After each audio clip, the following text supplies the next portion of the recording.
Well, me and Jason are at the job site. What are we going to do today, Jason? I don't know. What are we doing?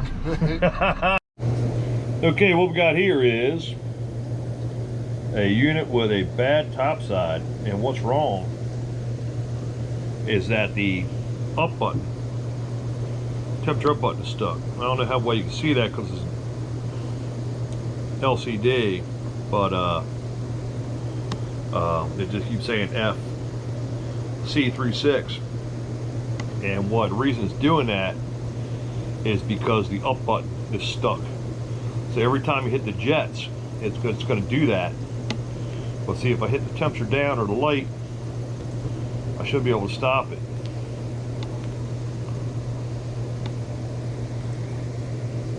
Not able to stop it yet, so we may have to interrupt the power. Oh, there we go. I got it to stop. So see, it's reading 104 now. And if I start hitting temperature down, it will go down temporarily as long as I'm pushing the button. But as soon as I let go, it goes right back up to 104 because the button itself on the control is stuck, it's damaged. So needs a new top side. We're going to check everything else out while we're here, and then we'll let the customer know what it's going to be. Okay, so it's a little bit cramped here working, and but we got the pack open. First thing I noticed that this unit needs a heater. It's been leaking around that bulkhead stud. Remember we talked about that in the previous video. It's pretty difficult to access the control. I've got about 12 inches between the unit and this brick wall. One thing I want to look at here are these two relays right here and that one right there. They actually supply power to the heater, and when the heater's operating, they generate a tremendous amount of heat. So what I'm looking for in particular is the color of the plating around those relays. Very common for them to burn up, and it's something we can repair for not a whole lot of money. Something that can destroy the board if left unrepaired. Another thing I just noticed that this nut's loose. Remember we talked about that in another video too. I mean, that's an important thing. Somebody services us sometime and then, you know, got in a rush and didn't bother tightening that nut. So I think we'll go ahead and do the heater while we're here, and then we will order them the top side, come back and do that. That's simple. That just plugs into this phone cord right in there. So stay tuned. We're going to get this thing repaired. All right, so we figured out we got a bad heater here, or going to be a bad heater soon. Going to start with going around here and turning off the power, and here it is. So we went ahead and shut the power off. Come back around here, and we have some service valves. The first one's over here. It's kind of difficult to get into. Let me see if I can get where the camera can see it. So these valves have a lock on them. You got to pull the lock off before you can depress the shaft. Push the shaft in, and it turns to lock in the closed position. Now that valve moved very easily, which worries me, because that could mean that the seals in it are worn out. We always keep a pair of number 11 plugs in our bag just for that occurrence, so that we can go ahead and plug the lines off when we take everything apart if it leaks.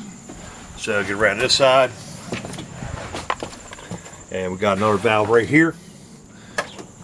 That one felt better than the other, and we're going to go ahead and go get those number 11 plugs and have them on standby just in case. And here's the big giant chain locks we talked about in a previous video.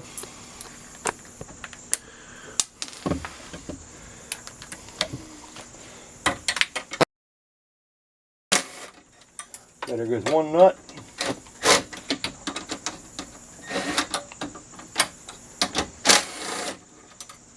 Two nuts, and they fit that socket kind of loose.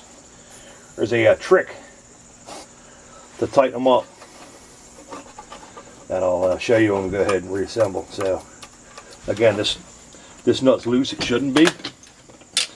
So we're going to go ahead and disconnect our sensors, paying attention to which one they're on. So this was B because the water's flowing this way, and this one's A because the water comes in that way. When you think you might have bad valves, try to break these unions apart as quickly as possible. That way you can pull the heater out, plug the lines, you don't make too much of a mess. This is a small unit, so we have to drain it. Not a big deal.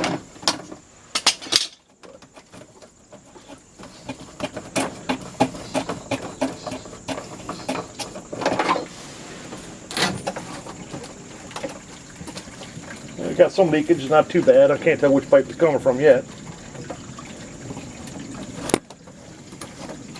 There we go. She didn't want to come out, but she did. So we got a little bit of leakage coming from the pump side. We'll just go ahead and plug that off. Actually, what we'll probably do when we go to put it back together is we'll probably pull that line off the pump, and that gives a little bit more to work with. Okay, so our heater's removed. We're going to break it down. This could be because this wasn't tightened, grounding issue, you had some dielectric reaction, or there's just a leak at the O-ring inside, and it was leaking there and got all corroded and nasty. So that heater wasn't long for this world. I'm gonna go ahead and pop the element out real quick and we'll see what it looks like. It corroded when we took it apart, this nut, that it actually snapped right off the element. So now it's stuck in the tube. We reuse these tubes. What we do is we take them home, we put new elements in them, and it allows us to do the job faster. But ordinarily I wouldn't do this on site, but I'm gonna do it now just for you guys. I got my handy dandy little sonic cutting tool here, and with a carbide blade, what I'm gonna do is try to cut vertically down through this nut.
There we go.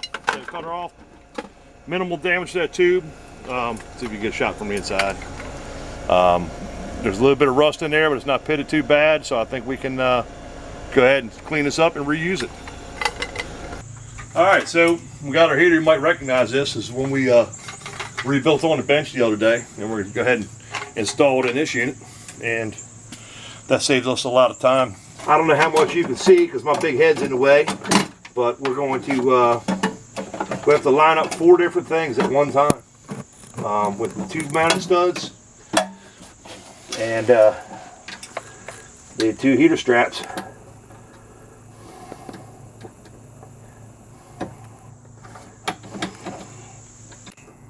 And then we got this pipe in the way back here, almost,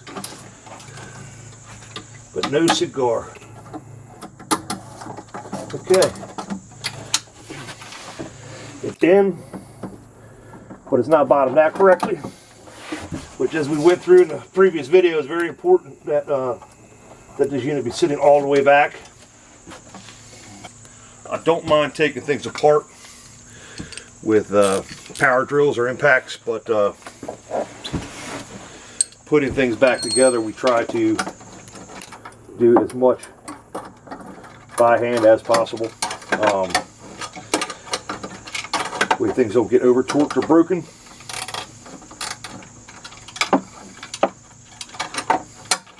This nut's loose enough where it won't catch the pawl on the ratchet, but it's too tight to turn by hand. It's kind of annoying. That's when the temptation to use an impact or some type of power-driven device becomes pretty overwhelming.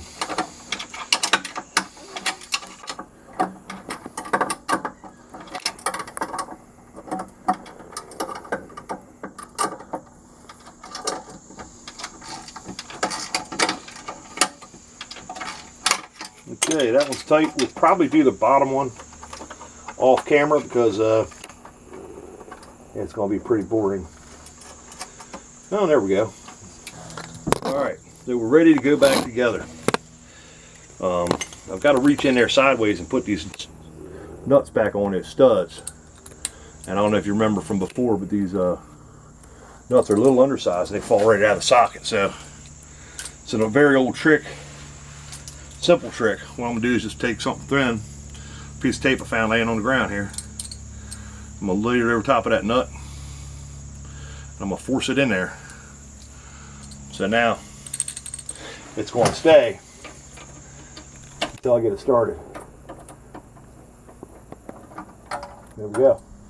Started. Although I lost my piece of tape. I'm going to take my piece of trash and I'm going to jam it down in there underneath the nut. So the nut is making, it's just taking up just thousandths of an inch between that nut and that socket, making it tight enough for the socket to hold the nut until I get it where I need to be.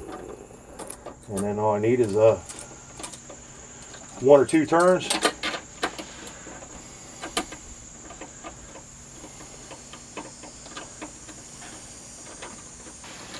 Now these studs are double nutted from the factory. There's actually a nut underneath of that strap. So you, as long as you don't go nuts, as long as you don't use an impact or something, you can put these on without double wrenching. They do make a special wrench to reach those, but we don't need it in this case. Alright, so our heater's in. While we're thinking about it, we'll go ahead and reconnect our sensors. And remember, we had right side was on B, left side was on A. Pop our O-ring gasket in here. It's very hard to do because I have to, I can't get in there with it. I can't get 2 hands on that pipe, so it's not like I can hold it one. So I'm going to have to get lucky like I just did. Just fell right back into place where it's supposed to be, and the gasket stayed in there. I do think it's the electrical conduit is interfering with it in the back, but it's going. It's going.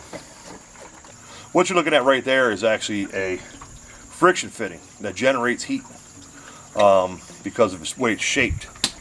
And there are actually units that don't have heaters in them, and this is the heater. When you're looking at units at, like, mass merchants or online that are under $2,000, they more than likely do not have a heater in them. What the water's heated by is this, and then the waste heat from the motor itself. So what happens is the water flows through here. These special features cause a lot of friction. They cause a lot of heat to build up in the water, and that will actually increase the water's temperature. So I guess in these units, even though they have heaters, they're using that to augment the heat in the unit. So it's kind of an interesting thing you don't see every day, especially on a unit that has a full featured pack. You would normally only see that fitting on really cheap spas, like I said, under $2,000, things you see online, things you see at mass merchants. Let's get this back in.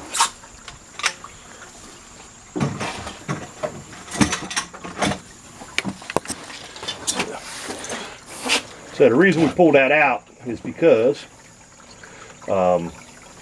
with the unit being trapped between 2 pieces of pipe like that, it make it very difficult to put back on. And just making sure that my Let my gasket stay where it's supposed to be. Try to manage to get two arms down there, which is not comfortable. My shoulders are about 24 inches wide, and I've got them squeezed into about a 12-inch space right now, so not fun. Here we have an O-ring gasket, but this won't fit the heater units. This is made for a waterway pump unit, so it's actually smaller diameter, smaller thickness here, and then the actual O-ring part itself is a smaller diameter than the heater O-rings. So make sure you don't get those mixed up when you're taking things apart. We don't have one of these, so we're gonna have to reuse it, but it's in pretty good condition. It's still pliable. It's not all dried out, rotted. So we've already got the valve open on the suction side there, and you see we had a little leak here because it wasn't completely tight.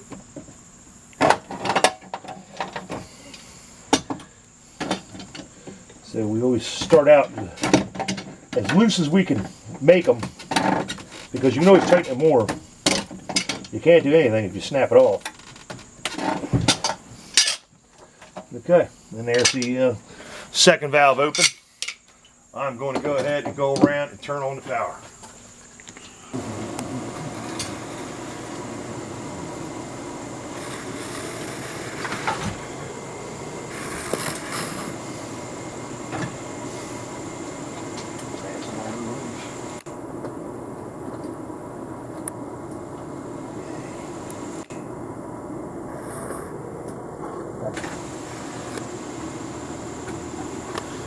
All right.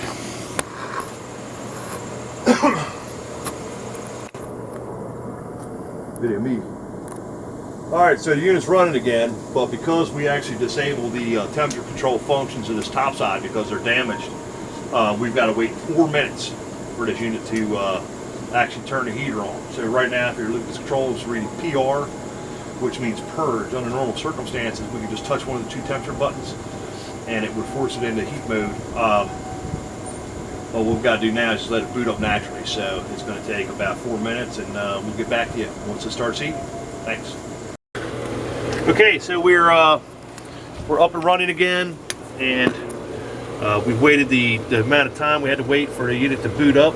So there is the average 16.45, and we know the line voltage is somewhere around 230. We're going to go with that.